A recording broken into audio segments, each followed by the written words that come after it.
사도들이 예수께 모여 자기들이 행한 것과 가르친 것을 낱낱이 고하니 너희는 따로 한적한 곳에 가서 잠깐 쉬어라. 이는 오고 가는 사람이 많아 음식 먹을 겨를도 없음이라. 이에 배를 타고 따로 한적한 곳에 갈새 그들이 가는 것을 보고 많은 사람이 그들인 줄 안지라. 모든 고을로부터 도보로 그곳에 달려와 그들보다 먼저 갔더라. 예수께서 나오사 큰 무리를 보시고 그 목자 없는 양 같음으로 인하여 불쌍히 여기사 이에 여러 가지로 가르치시더라. 때가 저물어 가매 제자들이 예수께 나와 이것은 빈들이여 날도 저물어 가니 무리를 보내어 두루 촌과 마을로 가서 무엇을 사 먹게 하옵소서. 너희가 먹을 것을 주라. 우리가 가서 200데나리온의 떡을 사다 먹이리이까? 너희에게 떡 몇 개나 있는지 가서 보라. 떡 5개와 물고기 2마리가 있더이다. 하거늘 제자들에게 명하사 그 모든 사람으로 때를 지어 푸른 잔디 위에 앉게 하시니 때로 100명씩 또는 50명씩 앉은지라. 주신 말씀을 통해서 오병이어에서 배우는 기도라는 제목으로 함께 말씀을 나누겠습니다. 오병이어의 기적은 사복음서에 모두 기록이 되어 있지요. 오병이어의 기적은 매우 상징적이죠.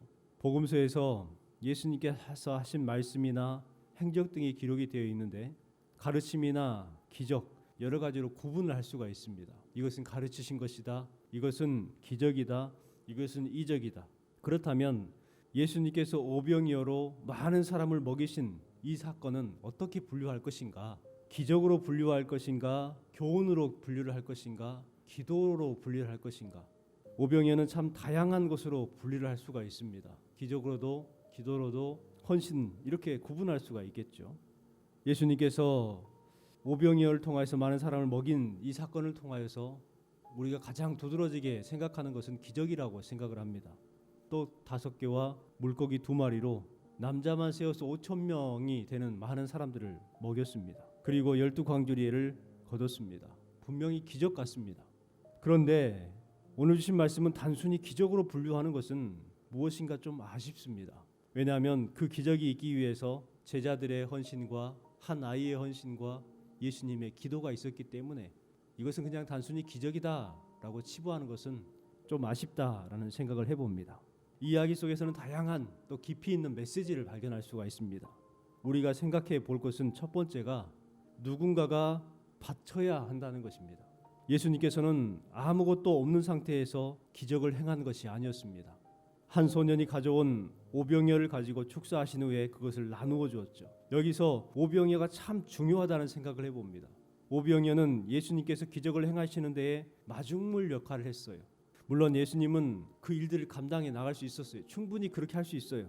하지만 예수님께서는 한 소년의 물고기 2마리와 보리떡 5개를 통해서 그것을 가지고 축사를 하셨습니다. 이것이 바로 주님께서 일하시는 방법이에요. 하나님께서는 우리의 노력과 헌신과 충성을 요구하시는 거예요. 그것이 바로 오병이어가 되는 것이죠. 마중물이 되어서 하나님의 놀라운 기적을 나타낼 수 있는 힘이요 원동력이 되는 것입니다.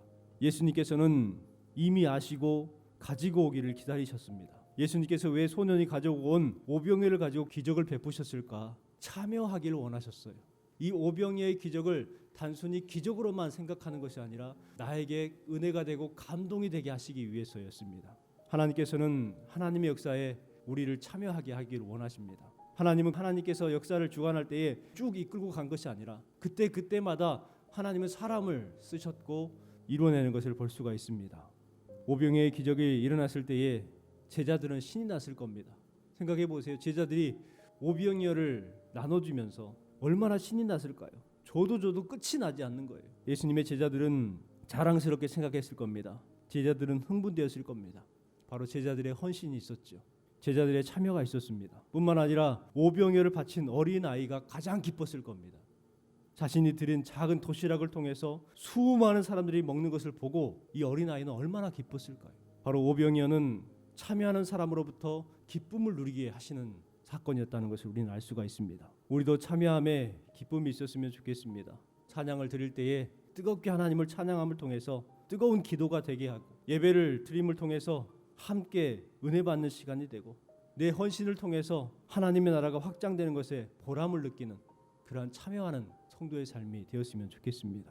참여하는 것, 이것이 주님께서 우리에게 기회를 주시는 거예요. 기회를 놓치면 안 되는 것입니다.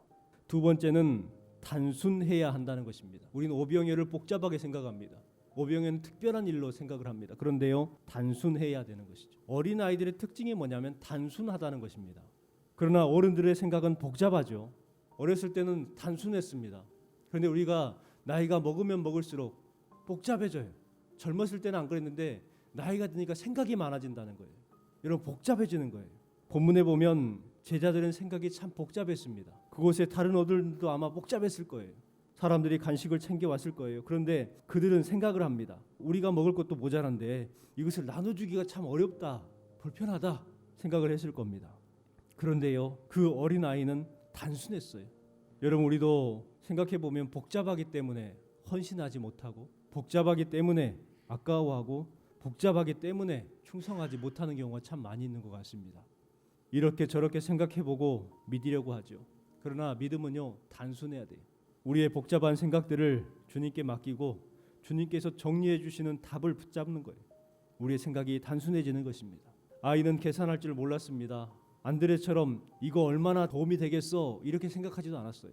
빌리처럼 200데나리 정도의 돈이 들 텐데 이와 같이 산술적으로 생각하지도 않았습니다. 주신 말씀을 우리가 묵상해 보면 계산을 넘어선 곳에 기적이 일어났어요. 계산하면 기적이 일어나지 않습니다. 계산하지 않는 곳에 기적이 일어났죠. 세 번째는 전부를 가져왔다는 것입니다. 아이가 자신이 가진 것을 전부 가져왔습니다. 조금도 남기지 않았어요. 아이가 생각이 있었다면, 복잡했다면 하나라도 빼놓고 그렇게 드려야지 했을 겁니다. 그런데 아이는 그러지 아니하고 자신이 가지고 있는 모든 것을 가져왔다는 것입니다. 지혜로운 사람들은 자기 것을 남깁니다. 또 움켜쥐고 싶은 욕망이 사람들에게 있습니다. 많이 가졌음에도 불구하고 더 가지고 싶어하는 마음이 우리의 마음입니다. 그런 점에서 생각해 보면 소년이 도시락을 아끼지 않고 내놓았다는 것은 참 특별한 일이다라고 생각을 해봐요. 어린아이가 자신의 가장 귀한 것을 아끼지 않았을 때에 예수님은 그것을 통하여서 하나님의 나라를 확장시키셨습니다. 마지막으로 예수님께서는 기도하셨습니다. 41절 말씀입니다. 예수께서 떡 5개와 물고기 2마리를 가지사 하늘을 우러러 축사하시고 떡을 떼어 제자들에게 주어 사람들에게 나누어 주게 하시고 또 물고기 2마리도 모든 사람에게 나누심에, 예수님께서 하늘을 우러러 축사하시고 라고 말합니다. 그런데 이것을 공동 번역 성경에는 어떻게 번역을 하고 있냐면 예수님께서 빵 5개와 물고기 2마리를 손에 드시고 하늘을 우러러 감사의 기도를 드린 다음에, 이렇게 기록되어 있습니다. 감사의 기도를 드린 다음에. 예수님이 드린 기도는 무엇인가를 요청하는 소원 기도가 아니었습니다. 하나님, 이것으로 이 5,000명을 먹게 해주세요, 이와 같은 소원 기도가 아니라 감사하는 기도였다는 거예요. 하나님, 이 보리떡 5개와 물고기를 2마리 주시니 감사합니다, 이 기도였습니다. 여러분, 그 상황에 맞는 기도입니까? 5,000명 앞에서 보리떡 5개와 물고기 2마리를 들고 감사합니다, 여러분, 이 기도가 맞는 기도입니까? 전혀 맞지 않는 기도입니다. 그러나 예수님은 감사했습니다. 예수님은 그 하찮은 것을 가지고도 감사했다는 것입니다. 어떤 사람은 이렇게 말할 수 있습니다. 예수님이니까 당연한 것 아닙니까? 예수님이면 못하실 일이 없는 분 아닙니까? 예수님은 하나님이십니다. 예수님은 사람이십니다. 예수님은 고난을 당하셨고 고통을 아십니다. 배고픔을 아시고 슬픔도 아시는 분입니다. 우리와 똑같은 몸을 가지고 계신 분이죠. 예수님에 대해서 자꾸 인성을 무시하고 신성만 강조하는 경우가 있어요.